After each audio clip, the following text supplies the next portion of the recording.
Ben bu suratdagi iflosni ko'ryapsizlarmi? Bu Qozog'istonlik bir iflos, qanaqa desam bo'ladi, manyak. Ro'mol o'ragan ayollarni nomusiga tegib, iznasilit qilmoqchi bo'lganda qo'lga tushgan, o'zingizlar ko'ringlar.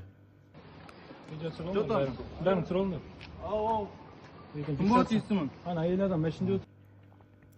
Ko'rdinglar, buni juda ham qattiq uribdi qozoq bavurlarimiz, молодец, respekt. Bunaqa pedofillarni shunaqa qilib urib, jag'ini sindirish kerak. Videoni davomini ko'rmoqchi bo'lsanglar, mana bu profilda silka turibdi, Telegramda o'tib ko'rishingiz mumkin. Bemalol. Bunaqa pedofil, yosh bolalarni nomusiga tegadigan, ashtaqa eri borlarga gap sotadigan ifloslarni ushlab kastrировать qilish kerak. Nima deb o'ylaysizlar? Shunaqa qonunni amalda qilinsa yaxshi bo'lardi, haligi qonunchilikka kirgizilsa. O'z fikringizni yozib qoldiringlar, обязательно videoni o'tib ko'ringlar. Qozoq bavurlar, respekt sizlarga.